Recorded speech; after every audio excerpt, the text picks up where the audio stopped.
All right, so if you grab whatever you're going to use as a strap, and if you want anything under your head, grab that too. And then lie on your back, because we're going to passively just do a little bit of work through the hip joint. Might be being a bit self-indulgent here, but I feel like they need a bit of stretch from the amount of work they're currently having pummeled through them. So you're going to put your band around the ball of one foot and extend, if your strap or whatever you're holding allows you to do this, extend both legs out onto the floor. And then the way to know whether you need something under your head is whether those back ribs are sitting down on the floor or not. And if they're not, then let your head pillow up. And then gradually bring your strapped leg up toward the ceiling. Just remembering that the pelvis shouldn't roll back, the lower back shouldn't flatten into the floor. And then from here, use the strap to pull the top of the foot down towards your face so that the heel reaches up toward the ceiling. So when you look at your leg, you want ideally to see that there's no bend in the knee at all. And if there is, the leg just needs to go further away from you. And then in this position, can you find some degree of tuck and tilt of the pelvis? Now, it may not be much because we've got one leg staying out to straight, but I want you just to recognize that moment of trying to roll the pelvis forward, creating the arch in your lower back. And while you lighten the pressure on the back ribs, you don't take them off the floor. And then can you pause in that forward tilt? And then just take a moment again to put a little more pull on your foot and your ankle. And then from here, begin to rotate the leg out and then rotate the leg in. And because you want the thigh bone turning in the hip joint, see if you can keep the pelvis really still and quiet. And then the next time that you have the leg turned out, hold onto it. And now gradually bring it across your floor leg or across the opposite hip. Try not to take the side of the pelvis off the floor that belongs to the leg in the strap, just in case you're not sure. And then if you look at your foot in the strap, can you turn the baby toe side away from you as much as is possible? So that should result in the sole of your foot looking to the left or to the wall to your left. And then can you reverse that and pull the baby toe side towards you? And can you play with that a few times? And you should feel how it changes where the stretch is moving through your leg. Whether that's pleasant or unpleasant experience, who knows? And then just check that you've kept the leg over here and that it hasn't started to wander back in line with the hip joint. All right, and then come on back to center. Take your strap into one hand. So if you have your right leg to the ceiling, I would let the right hand hold the strap. Bring the left hand to sit on the front of your left hip. So as this right leg opens out toward the floor, you're going to do your best to encourage the left side to stay back. Now, it probably will not stay as heavy for sure, but the more you can think of putting the work into both directions, the right leg going out, but just as much effort in trying to hold the left side of the pelvis back and down, the more open up and stretch through the inner thigh we should be able to get. And then use your strap to pull that right foot back towards you again. And then slowly bend this right knee towards your right shoulder. So kind of like an open frog position. And again, you can adjust your hand on the strap, encourage the leg to come on into you, like a wide-legged squat. And then keep this very bent knee position and bring the leg back to center, like a regular squat. And then move the leg a little over to the left as if you're doing your squat with both legs side by side. And then undo your strap and let that leg lengthen all the way out. So hopefully that one feels considerably longer than the one you've yet to work on. So then loop up the other one. And again, if your strap is long enough, start with both legs out to straight and then toe that left leg up toward the ceiling. So the number one is if your knee is bent and you cannot straighten it, the leg needs to go forward at 45 degrees. The strap then comes into play to get the ankle to pull back as much as possible, and then let the pelvis try to find some degree of tuck and tilt here. And then you really want that just right moment of the pelvis tilting forward where the back ribs might be light against the floor, but you have some sense that they're there and you're not creating that tilt just from the back of the rib cage. Once you have that, rotate the leg outward and inward so that we try to attack as many areas of the muscles as possible. And if you're really going to rotate the thigh bone in the hip socket, then the pelvis itself has to stay just very still and very quiet. Okay, now find the turnout in the leg. Hold the strap with one hand, and which will probably be your right hand, and bring the left arm out to the side. Take the left leg across your body towards the right. And then see if you can sink the bum cheek you're leaving down onto the floor. So once you're there, then start to play with the foot. See if you can turn that baby toe side away from you. And then turn the big toe side away from you. And you should see that when you're turning the foot one way and the other, it's actually turning all the bones of the leg, that you'll get that rotation outward and inward, but we're going to try and drive this from the ankle and the foot. And then come on back to center, swap the hands over. So right hand sits on the front of the pelvis, and as your left leg opens to the side, you're putting as much effort in trying to sit down into that right bum cheek. And then hanging out there for a moment. And then pull that knee up towards your shoulder, so like an open, wide-legged squat position. Then bring it center like a regular squat position.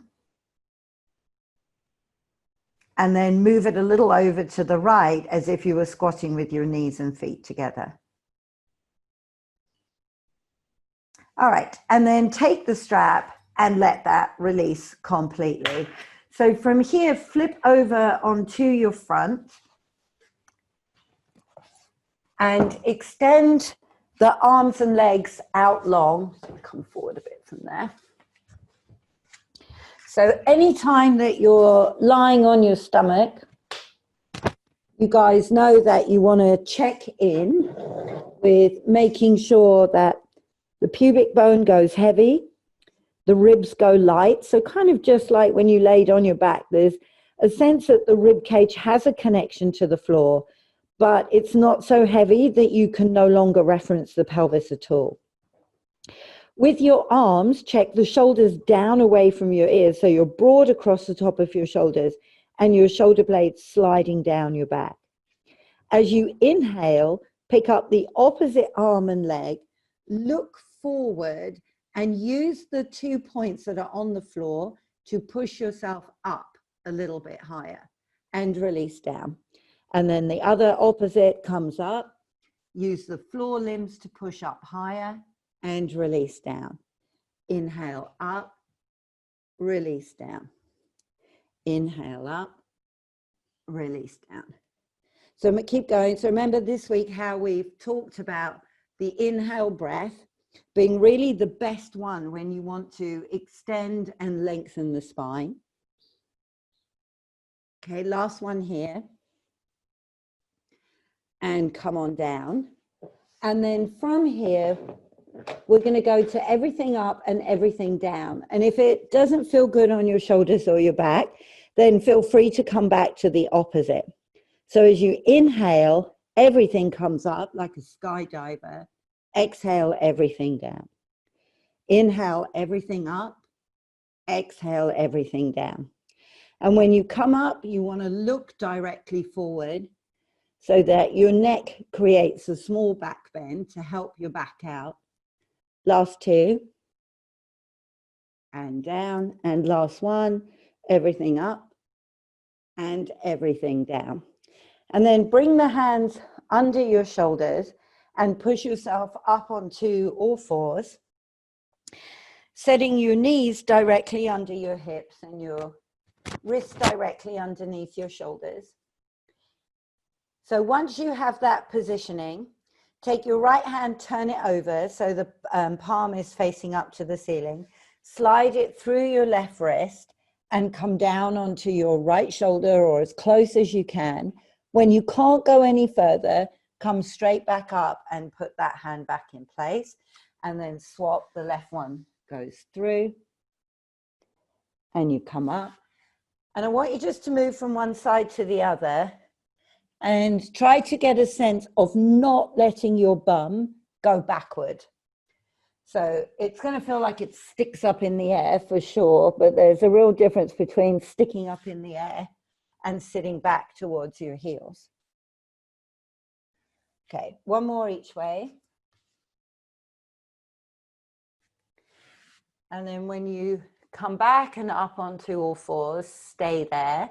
Okay, so from here, you're going to bring your right leg forward so that you come into this ready, steady lunge position, whatever you want to call it. And then take the back toes, tuck them under, and straighten that leg out. So we've talked about this before. So you can just dump all your body weight on the front thigh and give your leg the job of holding you. Or you can think of pulling up the ribs and the abdominal wall to hold yourself a bit lighter. So the hand that is on the inside of your foot, can you bend that elbow and play at trying to get the elbow to come towards the mat as if you were going to rest on your elbow? And then shoot the arm out in front of you and now turn and reach it up toward the ceiling.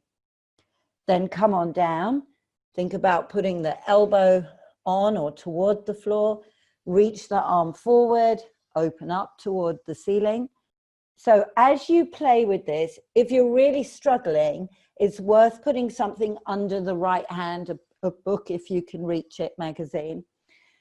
But the tough part for a lot of us here is getting the turn of the rib cage. So be careful that you're not just throwing the arm back or just turning your neck. This is the last one. Okay, now when you come down, drop the back knee, relax that foot, and start to sit back towards the back heel. So the front foot is going to have to come off the floor. Now, depending on knees, this might be as far as you want to go. If you can sit yourself all the way back, go there for a moment to notice whether you put your heel right in the middle of your bum or whether you land a bit kind of off to one side. So I want you to try and really get yourself squared up. And then from here, bring yourself up a little bit and then take the hands off. So remember how I said when you sit on something, you give the work to that thing. So when you actually have to hold yourself up, the muscle has to stretch, but it has to do that in a very active way. And it tends to be a more long-term solution, she says, wobbling while she talks, to try and build length and strength into the muscle. And then let the foot come down and come forward. So change over, right leg goes back, left leg comes forward. And then the back toes tuck under and you let that leg open up. All right, so again, see if you can create a little bit of space between you and your thigh bones so that it's more active. And then the hand that's closest to the inside of your foot, see if you can drop that elbow toward the floor and then shoot it ahead of you and turn, twist up toward the ceiling. And then come on down, see if you can get the elbow to think about coming closer to the floor. And then come on up. So we're going to go 3 more. And there's no holding pattern anywhere. It's constant movement. So as a reach forward of the arm, circle up toward the ceiling, fold the elbow in, bring it down toward the floor. One more time. And then drop that back knee, relax the toes, and start to sit back. So the reason that I like to go back and sit on the heel is because I know I have one side that's tighter. And so if I land wonky, I know the hips are a bit off, gives me a chance to fix it. And then I can work on the coming up and trying to hold the position from more of a strength perspective and less of a passive hold. I know it's always hard to know what to do with your arms. It's a shame you just can't kind of take them off and put them to one side for a minute, come back and collect them later. All right, and then walk the hands forward and slide this leg back underneath you. So once you're there, rejig for me, spread the hands wide, elbow creases forward. And then I really want you to think about this space between your shoulder blades. So I want you to make sure you're not collapsing into that. The whole time, there's this feeling of trying to really open up into that space. And now circle your shoulders to the right, forward over your fingers, to the left and back. Don't go slow.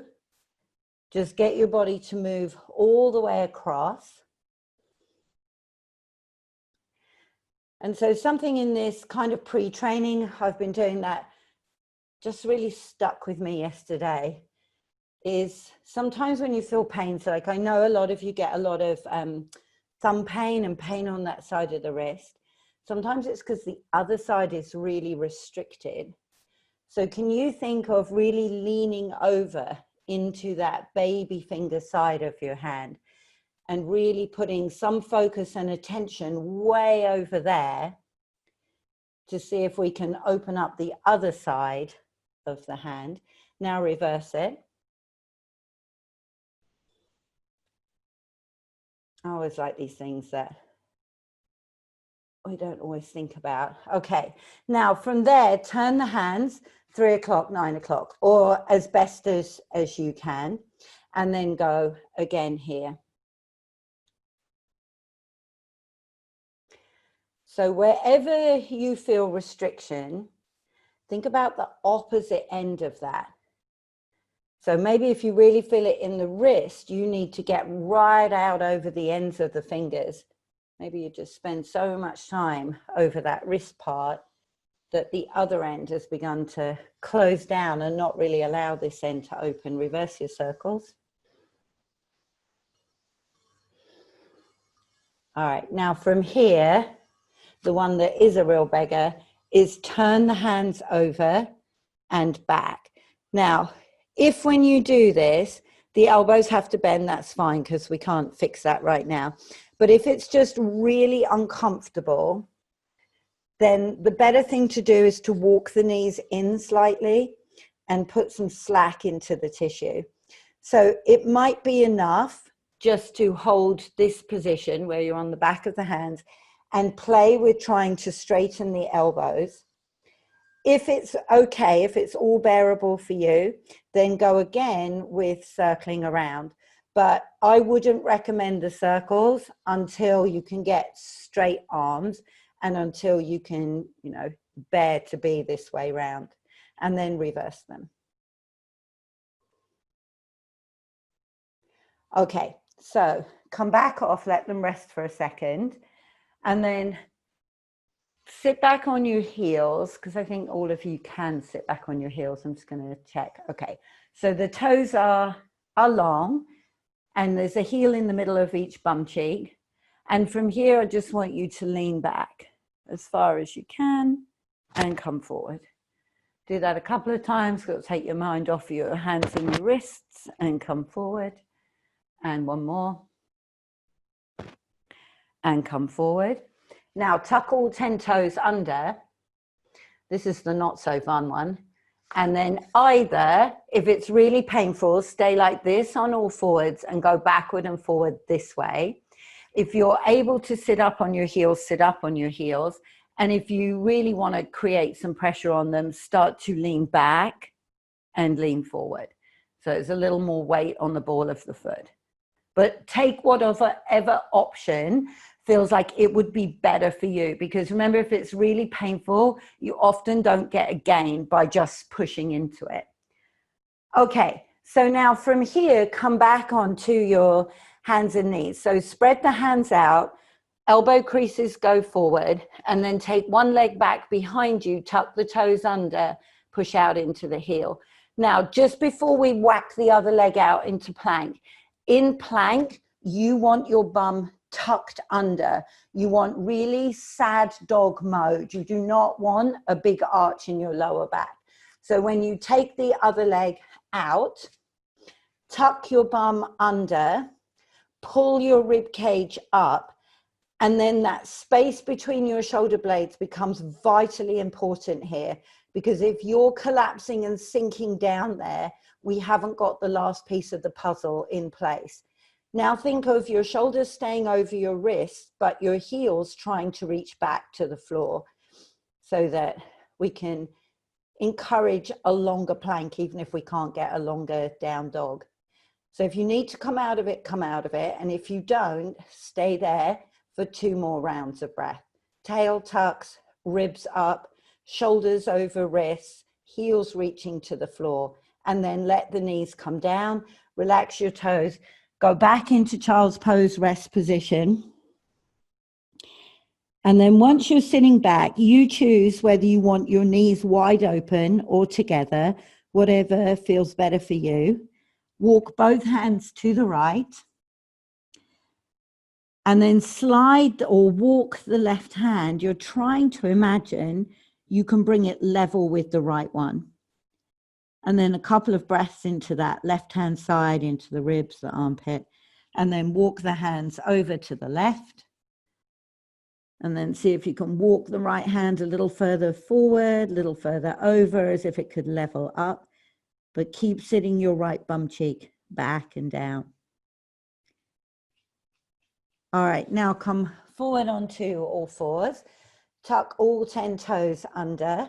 Lift the hips up and walk the hands back to the feet and roll yourself all the way up to the top. When you come up to the top, if you're on a mat, stand in the middle of it so that you're facing the side of your mat. And then step the legs out wide-ish. You definitely want to go wider than your pelvis. But you want both feet facing forward, some weight on the outside edge. So as you go over to your right leg and the knee bends, sit your bum way back. I want you, if I use that clock analogy again, you're probably going to throttle me, but you want to think of your bum going back to 6 o'clock. The more you can go back, the lower you can get. And then come on up. And then same with the other leg, bend the knee, sit back, sit back, sit back, and come on up. I'm going to go side on to the camera. So when you go forward, when you bend the knee, you don't want to go forward. You really want to sit back. The more you can sit back, the more you can drop. And it's hard because that's where the restriction is, which is why we usually just want to bow here. We don't want to do the whole shift back into it, because that's when you start getting that big pull into the inner thigh. And then see if you can just work your way across from one side to the other. Don't use your hands on the floor, guys. Don't use your hands on the floor. I don't care what you do with them. But we want to try and make sure that when we stretch, you're demanding that that muscle is holding something too. And really for all of us, I'm making a big assumption here, but I'm just assuming that to get right down to the floor on a flat foot might not be available to you right now. It certainly isn't to me unless I use my hands, which is why I'm trying to work on this going back, but going back in a way that the muscles can hold. All right, and then come on up. and step the legs back in. Now take your right leg and step it out to the right, bend the knee and shift your pelvis over it. So we've done this within the clocks this week. Okay, now from here, the leg that has been left in the middle of the clock, bring that arm up to the ceiling. The leg that has the bent knee that your pelvis is trying to sit over, take that arm out to the side with the palm facing up. Now you're going to twist to the leg that was left in the middle of the clock and untwist. And twist to the straight leg and untwist. 3 more and untwist. 2 more. So on this bent leg, let it come with you because it's going to be the only way that you can twist all the way there.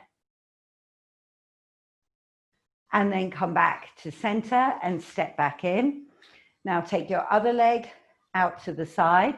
So remember, you don't need to do a big, huge, massive stride because you want your pelvis to be traveled over that leg. So I probably need to nudge that one in a bit more so that you're not kind of your pelvis here, but your ankle over there somewhere. You really want to get your hip right over the side of your ankle.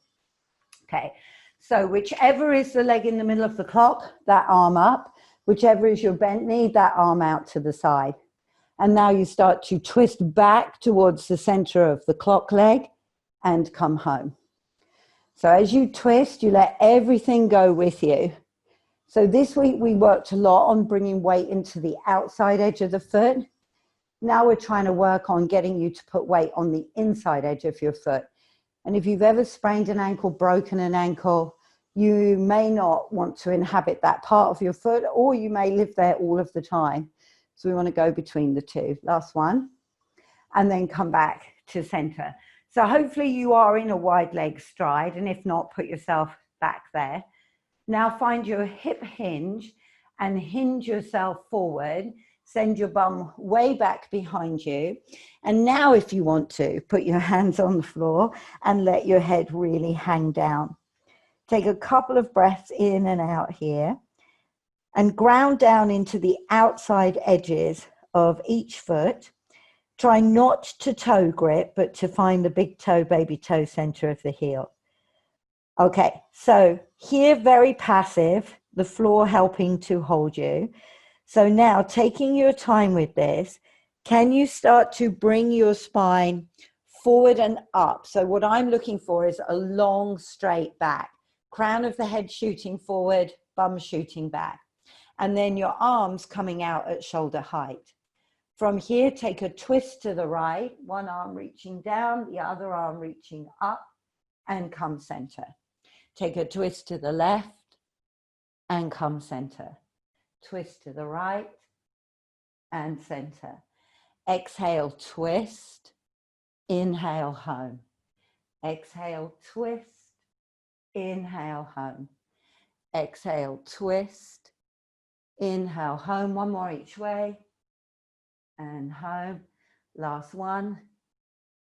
And home. And then hang for a moment. Okay, in the hang, walk the feet back in towards each other. Now, is this hamstring dependent?